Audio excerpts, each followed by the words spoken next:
It is the News Blitz with Randy Wang on Talk Radio 790 KABC. We're here every single day from 5 to 6 talking about the local issues that matter to you most and taking your phone calls at 800-222-KABC, 1-800-222-5222, your emails at randykabc@gmail.com, and search for the KABC News Blitz wherever you get your podcasts. The bane of my existence is the 405 freeway. The 405 freeway crushes my soul every single day, as it does for hundreds of thousands of people who might be listening right now. That freeway is garbage. It has always been garbage, and it might always be garbage.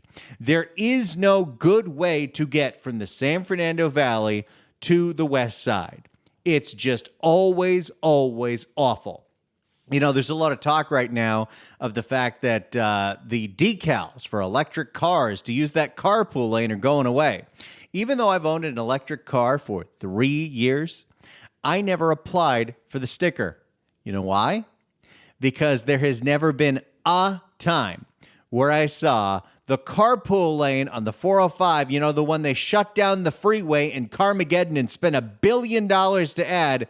I have never, ever seen it moving faster than any of the other lanes. In fact, if it was up to me, we'd banish carpool lanes altogether, but that's another show for another day. Because your Los Angeles government has been planning. They've been doing a lot of planning. They've been planning probably since I was born on what they're going to do about the Sepulveda Pass. And they finally come down to about 5 or 6 ideas of what they're going to build that's going to take people from the San Fernando Valley to the west side of Los Angeles.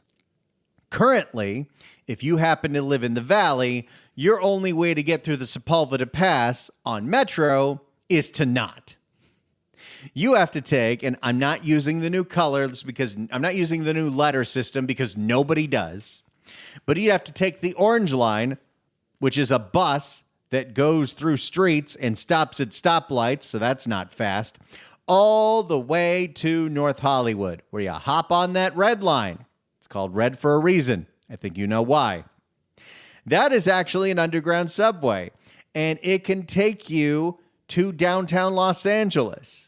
Then you hop on the Expo line, which is a light rail train that stops at stoplights until it's finally at an elevated platform. And that can get you. In fact, if I just type in my address, and I'm not going to give that over the air because that would be stupid, but I'm going to give my address because I constantly am Googling, like, is there any better way? So I'm putting in where I live to the Culver City Metro Station. Because, you know, if Metro was a feasible option, the radio station is actually right next to the Culver City station. It would take 1 hour and 48 minutes.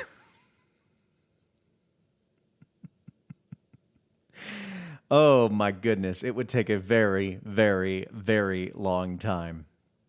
And it really doesn't make a whole lot of sense. But in order to take the orange line to the red line to the Expo line, it would take about 2 hours and 15 minutes, according to Apple Maps, Google Maps.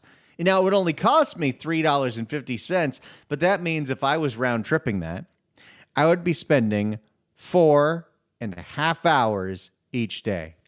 So that's not super feasible. But Metro is planning, they've been planning for a very long time, to finally build a rail line from the San Fernando Valley to the west side of Los Angeles going through the Sepulveda Pass. They just haven't been able to decide which way they're going to do it, and I feel like they've been deciding it for the last 8 years. Well, they finally come down to the point where they're presenting to the public their plans, their ideas for the way that they are going to get you from the valley to Culver City that does not include having to sit on the 405 And look at this. We've got a little report here from Evan Lovett, the LA in a Minute guy, to explain what those plans are. Evan, take it away.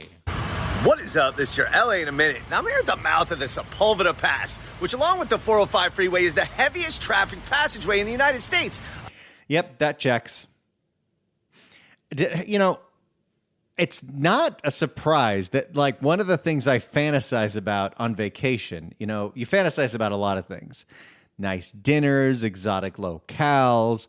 The thing I fantasize about and the thing that I dream about on vacation is not driving.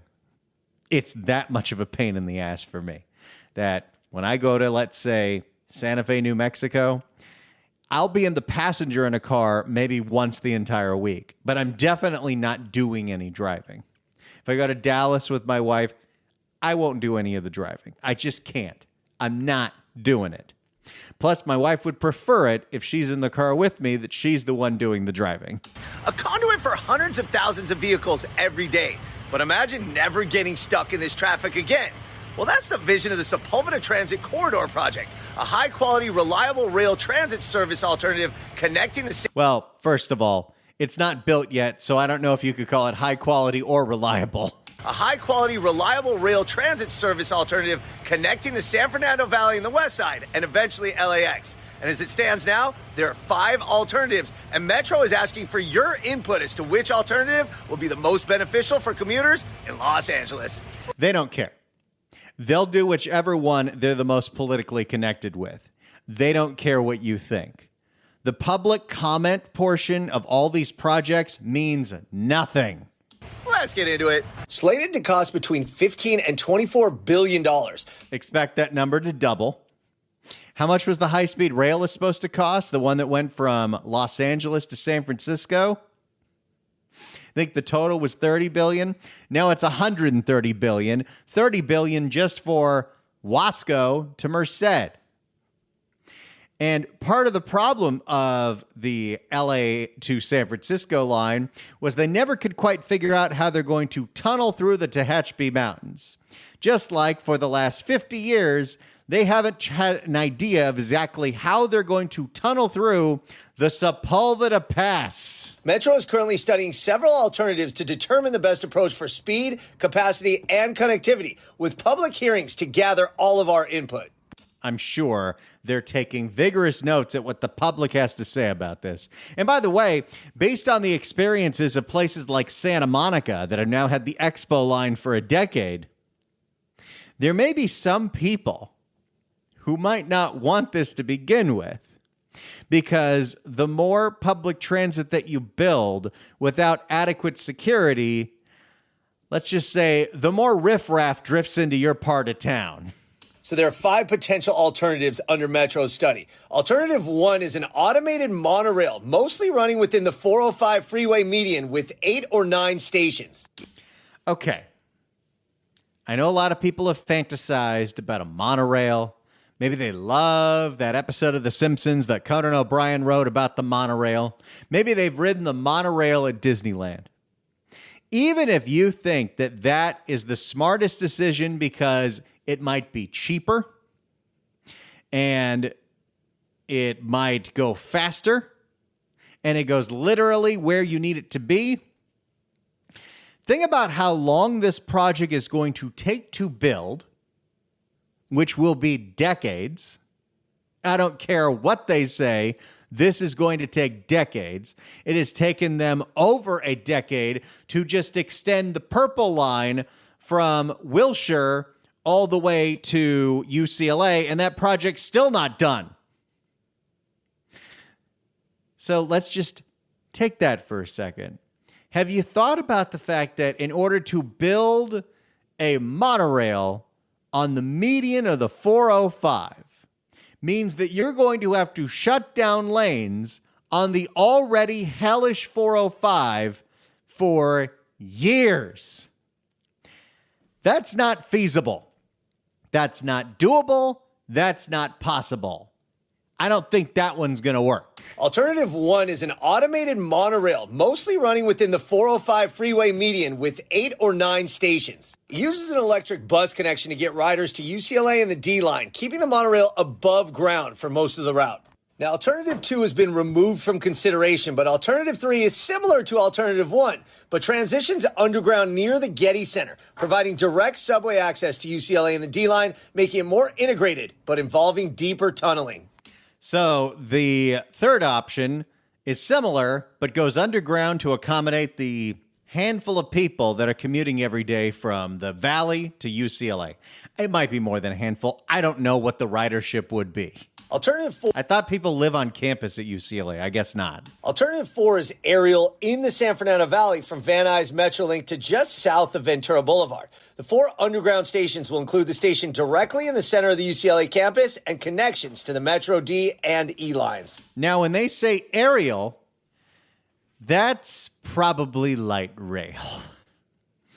And here's the problem with light rail, which is a lot of what's been built over the last few years. You know, the first big project was the Red Line, and that was underground subway. In fact, you even saw it for the very first time in the 1994 film Speed. That's a good movie. But for the most part, what we have built since then have been a bus-only route through parts of Oxnard Boulevard in the Valley and a lot of elevated light rail, whether it be on what used to be known as the Gold Line or the Blue Line or the Expo Line or the Green Line or, well, they never had a color for it, but the one that they color pink, they call the K Line. And it was interesting. You know, I do a lot of Zillow scrolling. I do a lot of fantasizing of moving out of the neighborhood that I'm in, because I like walkable neighborhoods, and the part of the valley that I'm in is not that. I would prefer to be in a better climate if I have to be in Southern California. So the other day, I was just scrolling on Zillow to see what home prices were in the South Bay. You know, if I was able to live somewhere like that, which cannot afford that on a radio station salary. Let's start with that. But let's say I could. You know, look at this. You could either suffer up the 405 to get to Culver City to go to the radio station, or you can take Metro, because look at this. You can go from the K line all the way up to the Expo line at Crenshaw, and then just take that 4 stations over to Culver City. So I was just curious. Let's say, fantasy life, I was able to move to Redondo Beach, which would be really cool. Great area, great people, great restaurants, great weather, walkable beach town. Now, the Redondo Beach station is pretty far inland from Redondo Beach, but still, it's something. Probably would have to drive there, which I don't know how much of a parking lot they have, but let's just say I was lucky enough to live right there. Have you ever mapped out how long it would take to go just on light rail from Redondo Beach to Culver City, which distance-wise isn't that far? In a car with light traffic, it would take you 30 to 35 minutes. If you took the existing light rail, that's a straight shot from the Redondo Beach station to the Culver City station, it would take you double that. Because light rail is slow, some of the places they have light rail stop at stoplights, and there are a lot of stops.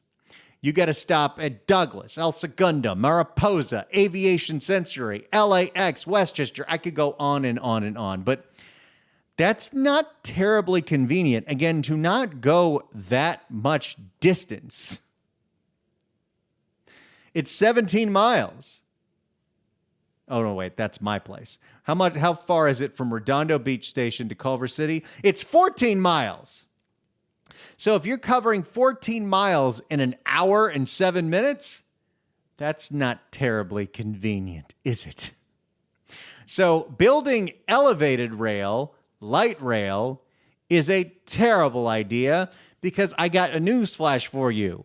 As awful as the 405 is, as terrible as the Sepulveda Pass is, as nonsensical as the Sepulveda Pass is, that it slows down at Skirball no matter what for no reason. If it's slower to take the train, nobody's gonna take it. Alternative 4 is aerial in the San Fernando Valley from Van Nuys Metrolink to just south of Ventura Boulevard. The 4 underground stations will include the station directly in the center of the UCLA campus and connections to the Metro D and E lines. Now, Alternative 5 has only one aerial station at Van Nuys Metrolink, and that would be completely underground from Sherman Way to the E line. Alternative... By the way, that is digging up a whole bunch of neighborhoods that are not sure they want that. I don't think there's any actual good solutions here. Alternative 6 would... It's difficult to build these things when you've already built the city. Alternative 6 would be a driver-operated, fully subterranean 13-mile route parallel but east of the 405, ending at the Expo Bundy station, designed for the shortest travel time but fewer stops along the main Sepulveda Boulevard corridor. Lastly, there's a no-build alternative, where traffic would remain the same and money earmarked for this project would potentially be reallocated to other projects. Well, I don't like that either. There's no good solution here, but not building anything seems like you lied to the voters. Measure R and Measure M were specifically campaigned on building something that would get people from the valley to the west side. Ending at the Expo Bundy station. Let's hear the last option again. Driver-operated, fully subterranean 13-mile route parallel but east of the 405, ending at the Expo Bundy station, designed for the shortest travel time but fewer stops along the main Sepulveda Boulevard corridor. Now, if I had my pick of all of these not-so-great options, I don't know how much that one's going to cost. But fully heavy rail underground, which again, don't know if that's feasible, tunneling through the Sepulveda Mountains, the Santa Monica Mountains in earthquake country. I don't know if that's safe. I don't know if that's feasible. But one of the reasons the Red Line kind of works if you happen to live in North Hollywood and you need to get to, the Pantages Theater to see Shucked is that there's only a couple of stops to get you from North Hollywood to Hollywood. And it actually moves fairly fast. None of the other trains move fast at all. Lastly, there's a no-build alternative, where traffic would remain the same and money earmarked for this project would potentially be reallocated to other projects. Look, you might suffer on this freeway every day like I do. Is this really the only option here? Is there a better way to improve traffic on the 405? I actually know of a way. And I know it's controversial. But there was a stretch of 2 years where there were no traffic on the 405 because everyone was working from home. The good old days of COVID. Sure, it's all a blur now, but there are a lot of jobs that don't need to be done in person. And even if you think they do need to be done in person, maybe it's time to rethink the way that we have so many businesses huddled around these business centers. Maybe we need to encourage more businesses to move to where the people are, like the 2 million people in the San Fernando Valley. But this is Metro's plan, or one of 5 plans, to improve traffic on 405.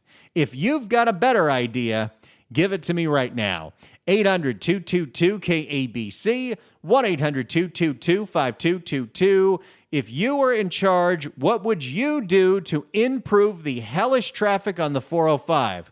Would you build a subway, a monorail? Would you figure out a way to promote remote working? What would you do to make the 405 not such a hellish nightmare for everybody?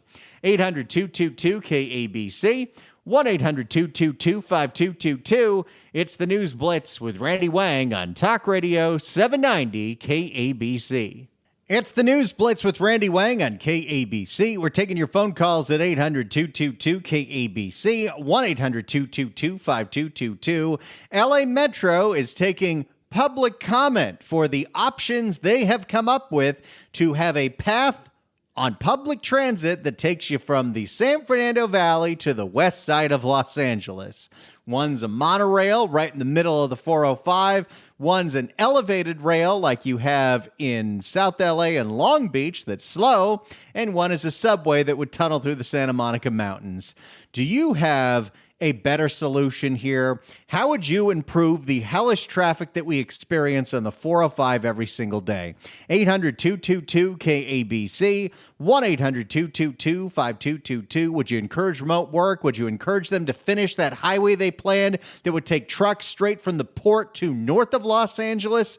What say you? 800-222-KABC, 1-800-222-5222. Let's go to Ray in Manhattan Beach. Ray, hello. Hello.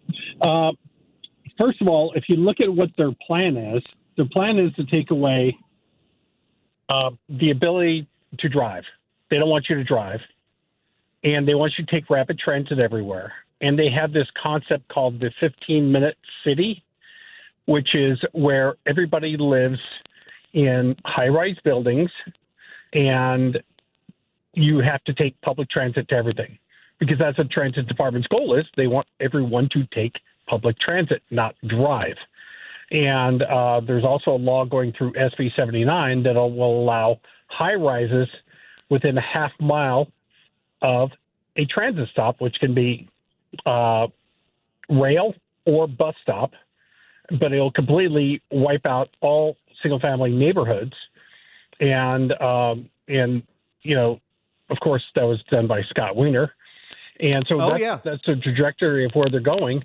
And well, this is the thing about that, Ray. Thanks so much for the call. Is that is probably their dream, but California's terrible at building all this stuff. So good luck actually seeing that. Thanks so much for the call, Ray. Appreciate it. 800-222-KABC is the phone number. 1-800-222-5222. How would you solve the hellish traffic that we deal with every day on the 405? I'm about to rip my hair out, and I got a nice head of hair.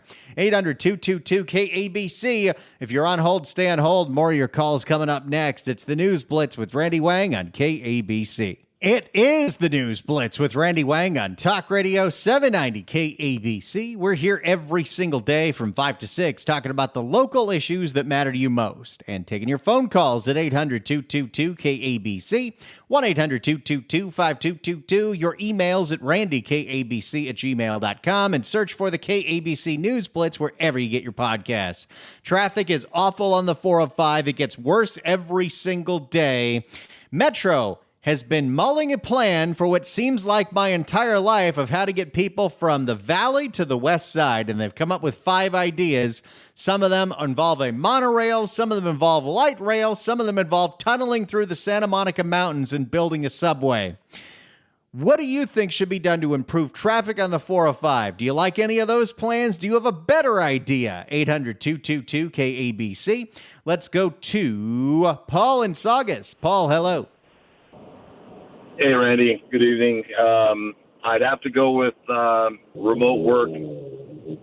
These people can't build anything, and they can't build it on time, and they can't build it within budget. And you know what? It's good for the environment. The people that can remote work should be allowed to do so. They should bless it and push it forward. I think that's a fantastic idea. Paul, thank you so much for the call. Appreciate it. You know, it's interesting. There's a fight going on right now in Sacramento between Gavin Newsom and the unions representing state workers who don't want to go back to work 5 days a week, even though Gavin wants them to.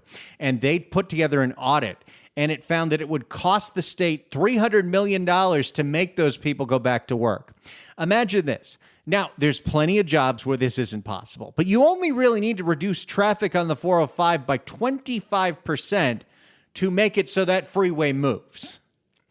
And if you had a rotating basis where you had different industries that were taking different days off or working at different times of day, but you took jobs that are mainly office-based that don't need to be in a place like downtown LA, downtown Culver City, downtown Santa Monica, and you put those jobs remote, people could work from anywhere. You could convert a lot of that I know it's a lot of work to do it, but you convert a lot of that office space that was built into your desperately needed housing that you need, which might work out for everybody. I think that's the cheapest solution, but there's a very real reason why you'll never see the electeds in Los Angeles and at Metro ever go for promoting or giving incentives to remote work. Because people would leave. If you could make your Los Angeles salary and move somewhere else, whether it's up the state or to another state, you probably would. Or, move to Orange County.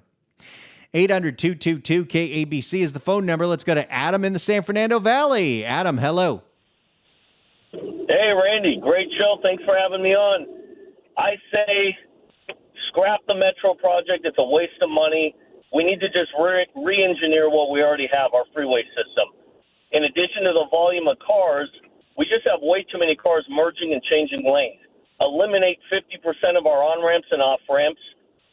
Keep the freeways for long-distance travel. Maybe have a ramp every 10, 20 miles, and that's it. You'll keep traffic flowing. You can have dedicated exit lanes for a mile or 2 miles long to corral those people in there. We keep everything moving.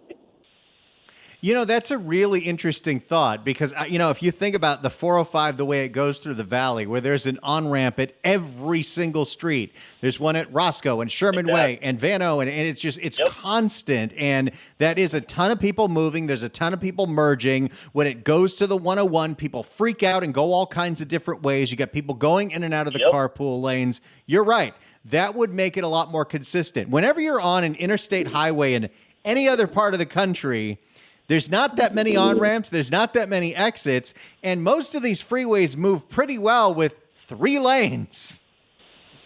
Exactly, and it works, and I think it's worth Caltrans at least doing an analysis on it. They're very capable of it, and that's my idea. I like that. Again, that is a cheaper option than building something that we know this county cannot build. Thank you so much for the call. Appreciate it. Let's go to Richard in L.A. Richard, hello. Hey, great show, Randy. This is out of the box. We got to step out of the box. But I would think if, we could land planes at LAX and things like that. So a computer, we can look at, it's always the workforce that's going to work and back and forth that makes the traffic. So if the city took the initiative to make, I would keep this home base of building these type of vehicles of any company that has 7 or more employees or 5. Maybe they have to do the analysis and or 5. But that routine is always repeated because if you're working at night, you don't have no traffic on the 405. So that money would be incentive to go back to the employer to have people to transit on the 405 because all they're doing is going back and forth to work. And the bigger companies are making congestions, but you have automated. We have computer systems to figure that out. So I'm thinking that's a better way to, and the money just would be, made because you have restaurants. Remote work is not really good. You have people that want to dress, and social life is our we're human. So being on a spaceship to Mars, it gets kind of boring after a while. So I think if you think out the box, we get certain vehicles made in LA. Automated with certain companies have these vehicles. Their crew goes and back and forth on the 405. I think that might work if you figure it out. I think there's some really interesting ideas there, Richard. Thanks so much for the call. Appreciate it. One thing is we haven't even taken into consideration that the entire idea of transit is going to change when the robo-taxis take over, and that is happening more and more and more every single day. You can already use one in pretty much the entire city of San Francisco and other parts of the Bay. They have it in certain parts of Los Angeles, but if you have a situation where nobody has to own a car, and then you don't really need to have parking because you just have these fleets of cars that are going everywhere, that might completely change what traffic looks like. Also, when you talk about scheduling, when you talk about organizing, it's funny. Karen Bass, the awful mayor of Los Angeles, when she was running, and it bothers me so much that whenever we have a mayoral campaign, nobody ever talks about traffic. While there's all these other issues in the city, the issue that pisses me off constantly is traffic. Homelessness only pisses me off when I see it. Traffic pisses me off constantly because I see it every day. But she was like, hey, you know what we should do? We should do what we did in the Olympics, where we coordinate with different companies, different trucks, that they're going to schedule their people to drive at later hours. And so you have a system where not everyone is piling onto the freeway at the same time of day. It was 4 years ago. She ever do anything about that? Oh, no. Let's go to Sheila in Redondo Beach. Sheila, hello. Hello. Well, I'm a proponent of all of the ideas. I think they're wonderful. All of them should be tried, but I really feel that a high-speed monorail above the 405 all the way to San Diego would be fantastic. I've taken high-speed trains in many other countries, and that, I think, would help solve the problem. And at some spots at 18 lanes across on the 405, at least reduce it. You know, it's interesting, Sheila. You know, I love the idea of it. It's the how for me. Like, how exactly do you build something like that here, especially if that means you've got to shut down lanes of the freeway for years and years and years? You look at how long it's taken to build. No, you don't have to shut down the freeway, because it can be built in the middle of the freeway. Like they might have to shut it down for the weekend, like they do for whatever it is that they built across the from UCLA to the Valley. But if Japan and Germany and Switzerland can do it, so can we. You know, it's funny that you say that. Japan built their first high-speed rail in 1965. We've been spending almost 20 years building nothing, and that shows exactly what we can't do in this country right now. Thanks so much for the call, Sheila. Appreciate it. Yeah, unfortunately, the way things work, especially in California, is just because Germany, Switzerland, and Japan can do it, that doesn't mean we can do it, because we've got a whole bunch of nonsense to deal with. But I love the ideas. I wish there was something like that. I really do. You know, I'm planning a trip to Europe later in the year, and one of the things I would love to do is get on one of those high-speed trains. I love the idea of going from one country to another in a train, but unless you have a complete restructuring of how our government works, starting with CEQA, where as much as you want to blame the high-speed rail on the inefficiencies and the corruption, and there's plenty of that, part of the problem is every step of land that they were going to buy to purchase this nonsensical rail line that had to cut through Fresno so we could deal with asthma rates, they got sued at every corner because of the Environmental Quality Act. You're going to have to destroy that thing if you want to build anything of scale in the state of California. But I love the ideas here. 800-222-KABC, 1-800-222-5222. If you're on hold, stay on hold as we try to solve the terrible traffic on the 405. It's the News Blitz with Randy Wang on Talk Radio 790 KABC. It's the News Blitz with Randy Wang on KABC. Let's go to Andrea in Long Beach. Andrea, hello.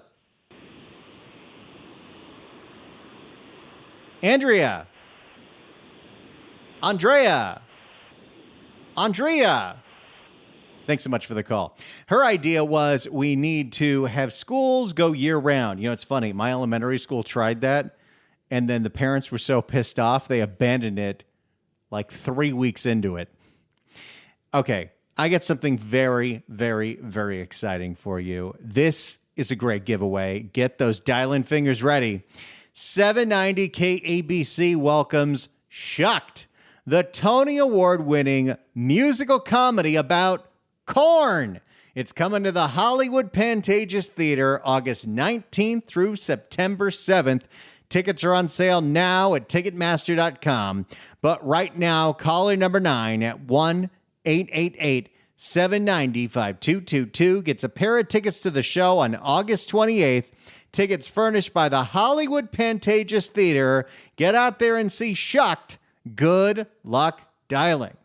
I'm going to see Shucked next week. If you're on hold, stay on hold. More of your calls coming up next. It's the News Blitz with Randy Wang on KABC. It's the News Blitz with Randy Wang on KABC. Let's go to Joe in Santa Monica. Joe, hello. Hey, Randy. Joe. Sepulveda Pass is not just the San Diego freeway or the 405. It's a big, wide well, it's a fairly wide pass, and there's a lot of area where you could put some kind of a monorail. It doesn't necessarily have to be right down the I always call it San Diego Freeway, the 405, and so that was my thought. And I don't know what you do with a line after you've gotten out of the pass. How do you distribute the people? If the line's going to go all the way to LAX, I guess you'd have to mow down a bunch of real estate to do that. And a lot of that real estate's really expensive, and good luck convincing those people to do it. And if you do it with eminent domain, you know there's going to be lawsuits. I think that's one of the problems there is you've got Bel Air, you've got Beverly Crest, and all these other neighborhoods that they don't want to make way for that. Ralph in Cyprus. Ralph, you got 20 seconds. Yeah, I think we should do double-decker freeways instead of going wide, so that way the people on top can travel their far distances and everyone rush traffic and stay at the bottom. I love the idea of it, but how the hell do we build that? Can't even do what we're doing now. It's the News Blitz with Randy Wang on KABC.